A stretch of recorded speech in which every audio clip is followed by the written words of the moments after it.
Bismillahirrahmanirrahim. Assalamualaikum warahmatullahi wabarakatuh. Saya Arif Irfan Birusani daripada kelas PIM 2. Hari ini saya akan membentangkan tajuk isu Pulau Batu Putih untuk subjek GISC 1082. Jadi topik perbincangan kita pada hari ini adalah berkenaan dengan kes perebutan Pulau Batu Putih yang bermula sejak tahun 1979. Jadi yang pertama sekali kita perlu tahu adalah berkenaan dengan latar belakang isu Pulau Batu Putih ini. Daripada sudut Singapura, Pulau Batu Putih ini terletak di Selat Singapura, dan apabila kita lihat daripada sudut negara Malaysia pula, ia berada lebih dekat dengan negeri Johor. Dan konflik tuntutan berkenaan dengan isu ini di antara Malaysia dan juga Singapura telah terjadi sejak tahun 1979. Pulau Batu Putih ataupun nama lainnya adalah Pedra Branca merupakan sebuah pulau kecil yang menjadi pertikaian antara Malaysia dan juga Singapura. Walaupun kedudukannya lebih hampir dengan Johor, kedua-dua negara menuntut hak pemilikan terhadap pulau tersebut. Jadi apabila kita boleh lihat daripada peta ini, kita dapat lihat pulau ini berada di antara Singapura dan juga Malaysia. Pertikaian ini berlarutan selama bertahun-tahun sebelum dibawa ke Mahkamah Keadilan Antarabangsa ataupun ICJ untuk mendapatkan keputusan rasmi. Jadi kita dapat lihat kes ini telah bermula sejak tahun 1979, di mana kedua-dua negara di antara Malaysia dan juga Singapura menuntut hak pemilikan untuk pulau ini. Jadi seterusnya saya pasti akan ada persoalan yang timbul berkenaan dengan apa yang ada di Pulau Batu Putih ini. Sampaikan kedua-dua belah negara ingin menuntut hak pemilikan terhadap pulau tersebut. Jadi Pulau Batu Putih ini bukanlah kepentingannya pada saiznya, tetapi juga pada perairan sekelilingnya yang kaya dengan sumber laut dan laluan kapal. Kawalan terhadap pulau ini memberi hak kepada negara untuk mengawal aktiviti di perairan berdekatan sekaligus menjadi simbol kedaulatan dan maruah negara. Jadi, di antara kedua-dua belah negara, sesiapa yang dapat mendapat hak pemilikan tersebut, negara tersebut dapat mengawal dan memiliki sumber laut, dapat mengawal laluan kapal, dan negara tersebut mendapat kawalan serta hak untuk mengawal aktiviti di perairan berdekatan, sekaligus ia menjadi simbol kedaulatan dan maruah negara. Jadi tidak pelik di antara kedua-dua negara ingin mempertahankan hak pemilikan mereka terhadap pulau ini kerana ia menjadi simbol kedaulatan dan maruah negara, dan kedua-dua negara ingin mendapatkan kedaulatan dan mempertahankan maruah negara mereka. Jadi seterusnya kita akan lihat pihak yang memainkan peranan penting dan juga mengendalikan kes ini, iaitu Mahkamah Keadilan Antarabangsa ataupun ICJ. Jadi kenapa ICJ ini ataupun Mahkamah Keadilan Antarabangsa ini memainkan peranan penting dalam isu ini? Kerana ia merupakan badan kehakiman di bawah Pertubuhan Bangsa-Bangsa Bersatu, PBB. Ia menyelesaikan pertikaian antara negara dan mahkamah ini menilai bukti sejarah dan dokumen rasmi. Mahkamah Keadilan Antarabangsa ataupun ICJ berfungsi untuk menyelesaikan konflik antara negara secara aman melalui undang-undang antarabangsa. Dalam kes Pulau Batu Putih ini, mahkamah ini menilai pelbagai bukti seperti dokumen sejarah, rekod pentadbiran dan kawalan terhadap pulau tersebut sebelum membuat keputusan. Jadi, Mahkamah Keadilan Antarabangsa ICJ ini memainkan peranan penting dalam menyelesaikan pertikaian antara negara. Mahkamah ini tidak ingin berlaku sebarang konflik besar ataupun isu-isu yang besar yang dapat memberikan kesan buruk di antara kedua-dua belah pihak. Mahkamah ini juga menilai bukti sejarah dan dokumen rasmi untuk memutuskan hak pemilikan untuk kedua-dua negara, siapa yang akan mendapat hak pemilikan terhadap Pulau Batu Putih ini. Dan mahkamah ini juga menilai pelbagai bukti untuk membuat keputusan yang adil di antara kedua-dua belah pihak seperti dokumen sejarah, rekod pentadbiran yang ada di antara negara Malaysia ataupun Singapura dan kawalan terhadap pulau tersebut sebelum membuat keputusan. ICJ ini akan memutuskan hak pemilikan akan diberikan kepada negara Malaysia ataupun Singapura dan mahkamah ini akan menilai kelayakan ataupun negara mana yang dapat mengawal pulau ini secara adil dan dapat memberikan kebaikan ataupun keuntungan untuk negara tersebut. Baiklah. Jadi tadi kita telah lihat bagaimana isu ini berlaku dan juga ICJ memainkan peranan penting dalam mengendalikan isu ini. Jadi kedua-dua belah negara telah mengemukakan hujah untuk mendapatkan hak pemilikan terhadap Pulau Batu Putih ini. Jadi yang pertama sekali adalah hujah daripada negeri Johor iaitu negara Malaysia. Yang pertama sekali adalah hujah berkenaan kedudukan geografi Pulau Batu Putih ini. Malaysia berhujah bahawa Pulau Batu Putih ini terletak lebih dekat dengan negeri Johor berbanding dengan negara Singapura. Berdasarkan faktor geografi ini, Malaysia berpendapat bahawa pulau tersebut sepatutnya termasuk dalam wilayah Malaysia dan menjadi milik Malaysia. Dan jadi yang kedua, seterusnya yang kedua adalah berkenaan dengan sejarah Kesultanan Johor.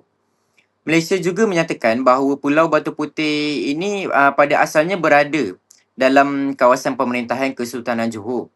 Oleh itu, hak terhadap pulau tersebut dianggap berasal daripada wilayah Johor sebelum pembentukan negara moden. Jadi yang pertama sekali adalah berkenaan dengan kedudukan geografi pulau.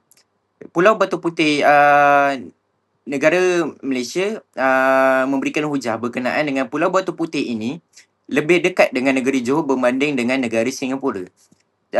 Kedudukan geografi pulau ini, Malaysia mengatakan kedudukan geografi pulau ini merupakan faktor yang besar yang sepatutnya pulau ini menjadi milik Malaysia. Dan yang kedua adalah berkenaan dengan sejarah Kesultanan Johor. Malaysia memberikan hujah bahawa Pulau Batu Putih ini asalnya berada dalam kawasan pemerintahan Kesultanan Johor sebelum membangunnya negara moden. Dan kedua-dua hujah ini kedua-dua hujah ini telah dikemukakan oleh Johor kepada mahkamah ICJ supaya hak pemilikan terhadap Pulau Batu Putih ini diberikan kepada negara Malaysia. Baiklah, jadi yang seterusnya adalah berkenaan dengan hujah yang telah dikemukakan oleh negara Singapura.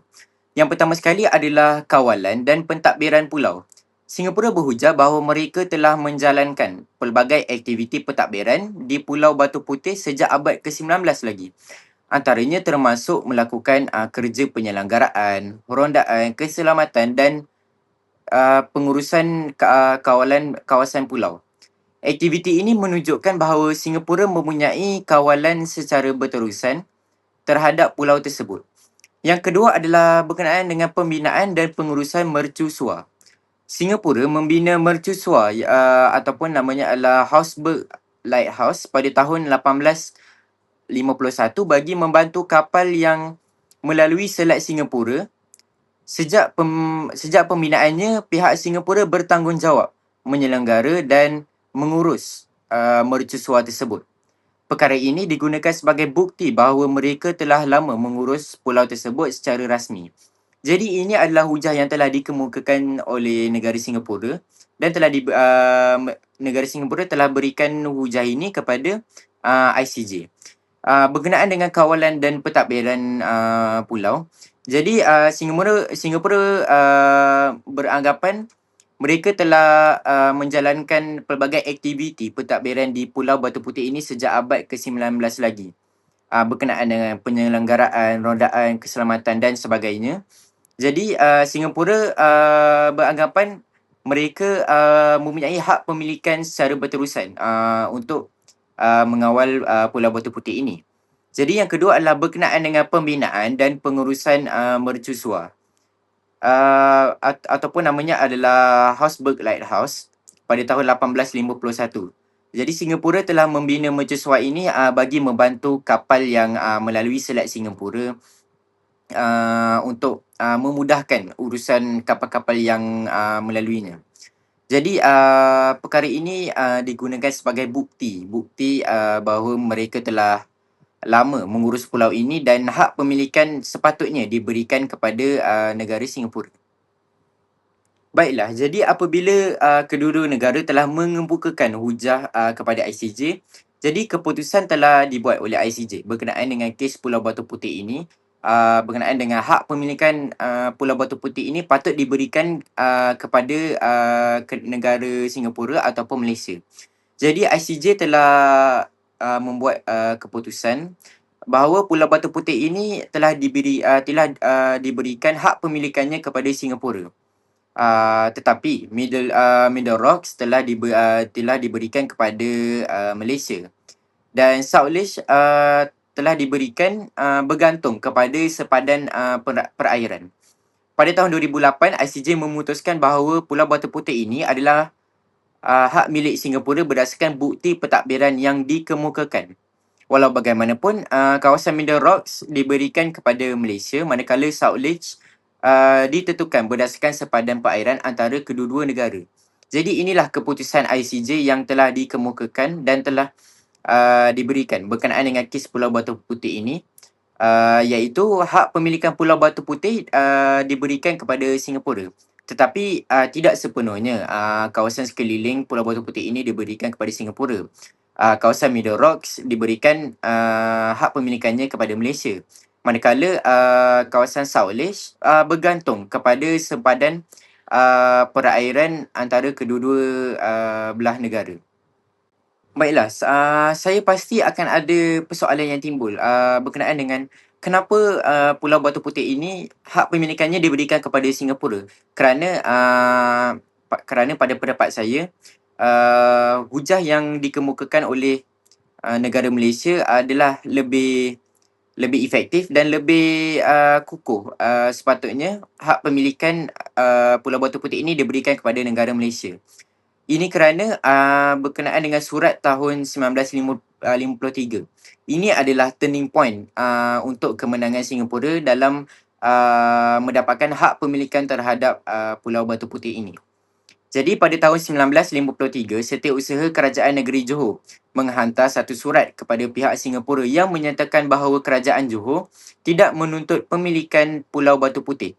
Dalam surat tersebut dinyatakan bahawa Kerajaan Johor tidak mempunyai tuntutan ke atas pulau tersebut. Apabila kes ini dibawa ke Mahkamah Keadilan Antarabangsa ataupun ICJ, surat ini digunakan oleh Singapura sebagai bukti bahawa pihak Johor sendiri pernah menyatakan bahawa pulau tersebut bukan miliknya. Oleh sebab itu, mahkamah menganggap surat tersebut sebagai bukti yang penting yang menunjukkan bahawa Malaysia tidak menunjukkan tuntutan yang jelas terhadap pulau tersebut pada masa itu. Jadi apabila kita lihat berkenaan dengan surat tahun 1953 ini, Malaysia telah mengemukakan bahawa negeri Johor tidak menuntut pemilikan Pulau Batu Putih ini. Dan dalam surat tersebut dinyatakan Kerajaan Johor tidak mempunyai tuntutan ke atas pulau tersebut. Jadi negara Singapura menggunakan bukti berkenaan dengan surat tahun 1953 ini dan mengemukakannya kepada ICJ sebagai satu bukti yang agak kukuh dan besar yang menyebabkan hak pemilikan Pulau Batu Putih ini diberikan kepada negara Singapura dan bukan kepada negara Malaysia. Baiklah, ini adalah isi kandungan surat tahun 1953 yang telah dikemukakan oleh negara Singapura. Jadi yang pertama adalah surat ini dihantar oleh Setiausaha Kerajaan Negeri Johor kepada pihak Singapura. Yang kedua adalah Kerajaan Johor menyatakan bahawa mereka tidak menuntut pemilikan terhadap Pulau Batu Putih tersebut. Yang ketiga adalah surat tersebut memberi gambaran bahawa Pulau Batu Putih bukan berada di bawah pentadbiran Johor pada masa itu. Yang yang keempat, isi kandungan surat ini kemudian digunakan oleh Singapura sebagai bukti dalam kes di Mahkamah Keadilan Antarabangsa ataupun ICJ. Yang terakhir sekali adalah mahkamah menganggap surat ini sebagai salah satu bukti penting yang menunjukkan Johor tidak membuat tuntutan terhadap pulau tersebut pada ketika itu. Jadi isi kandungan surat pada tahun 1993 ini telah menunjukkan bahawa Malaysia atau negeri Johor tidak menuntut hak pemilikan terhadap Pulau Batu Putih ini. Jadi dengan itu negara Singapura telah menggunakan surat ini dan telah mengemukakannya kepada Mahkamah Keadilan Antarabangsa ICJ sebagai bukti yang kukuh dan juga besar yang menunjukkan pemilikan Pulau Batu Putih tersebut perlu diberikan kepada negara Singapura kerana negeri Johor tidak menuntut pemilikan terhadap Pulau Batu Putih ini. Baiklah, yang seterusnya adalah berkenaan dengan rayuan Malaysia. Malaysia mempunyai peluang untuk membuat semakan keputusan dan kerajaan memutuskan untuk tidak meneruskan rayuan. Pada Mei 2018, kerajaan Malaysia membuat keputusan untuk tidak meneruskan proses rayuan terhadap keputusan ICJ. Keputusan ini menyebabkan Pulau Batu Putih kekal sebagai milik Singapura walaupun terdapat perbincangan mengenai kemungkinan mengemukakan bukti baharu. Jadi di sini kita dapat lihat macam mana Malaysia membuat rayuan tetapi kerajaan Malaysia menolak untuk meneruskan membuat rayuan tersebut. Dan pada Mei 2018, Malaysia telah membuat keputusan untuk tidak meneruskan proses rayuan terhadap keputusan ICJ.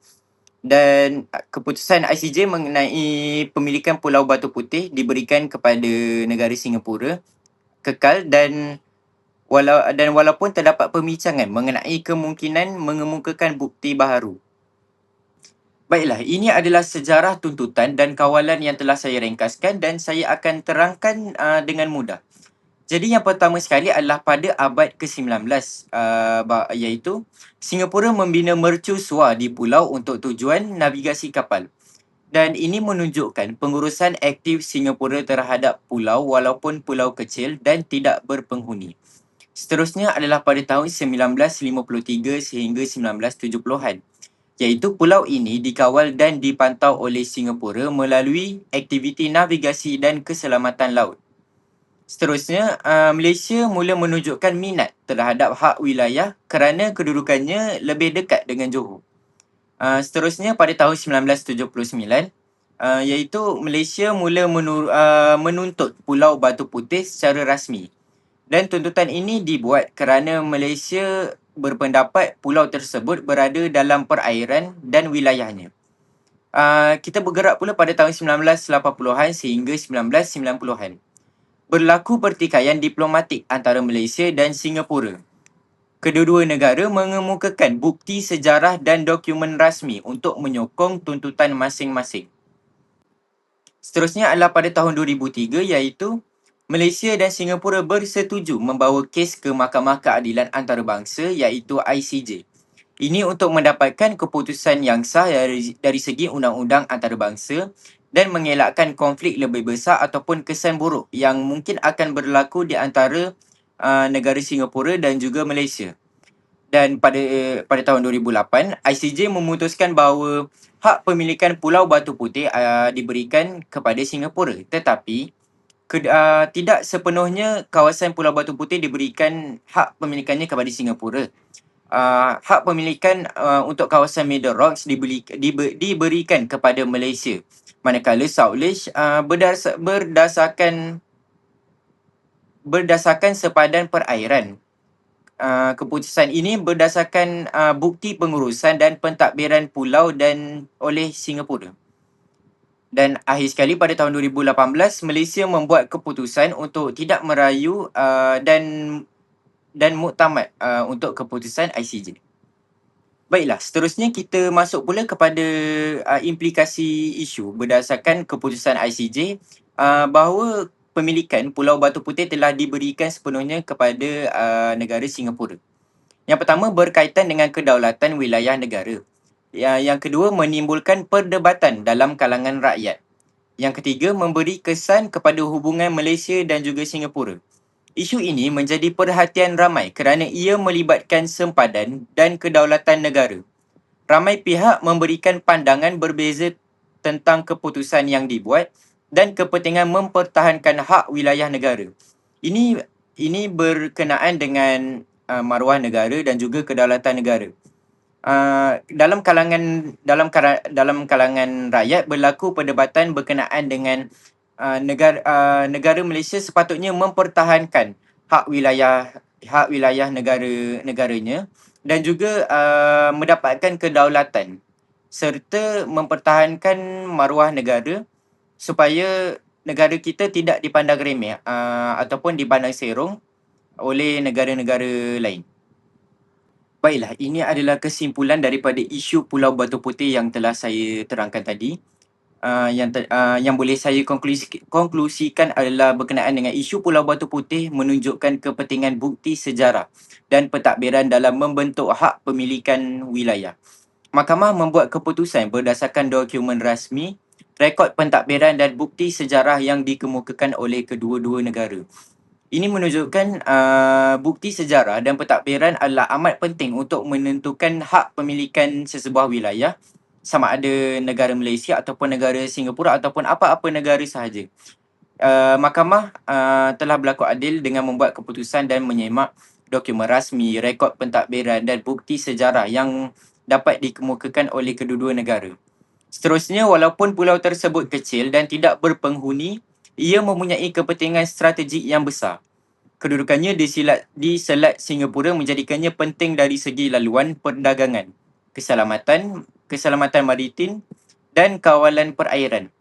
Jadi di sini yang telah saya sebutkan sebelum ini, Pulau Batu Putih ini bukanlah kepentingannya pada saiznya, tetapi kepentingannya adalah berkenaan dengan kawasan strategik dan di antara kedua-dua negara yang dapat hak pemilikannya. Negara tersebut dapat mengawal sumber laut, kawasan perairan, kawasan perdagangan, keselamatan maritim dan juga kawalan perairan. Seterusnya, kes ini menunjukkan bahawa pertikaian antara negara boleh diselesaikan melalui undang-undang antarabangsa secara aman. Malaysia dan Singapura membawa kes ini ke Mahkamah Keadilan Antarabangsa untuk mendapatkan keputusan yang adil tanpa konflik. Yang terakhir sekali yang boleh saya simpulkan adalah secara keseluruhannya kes Pulau Batu Putih ini menjadi contoh bagaimana kedaulatan wilayah, sejarah dan undang-undang antarabangsa saling berkait dalam hubungan antara negara. Kita dapat lihat bagaimana kedua-dua negara menerima keputusan Mahkamah Keadilan Antarabangsa dengan hati yang terbuka dan tidak berlaku konflik yang besar ataupun masalah yang besar yang dapat menimbulkan isu antara kedua-dua negara tersebut. Dan akhir sekali, ini adalah rujukan yang saya dapat berikan untuk tajuk isu Pulau Batu Putih. Itu sahaja untuk tajuk kita pada hari ini. Kalau rasa ilmu ini bermanfaat, jangan lupa berkongsi untuk orang lain. Wabillahi taufiq wal hidayah. Assalamualaikum warahmatullahi wabarakatuh.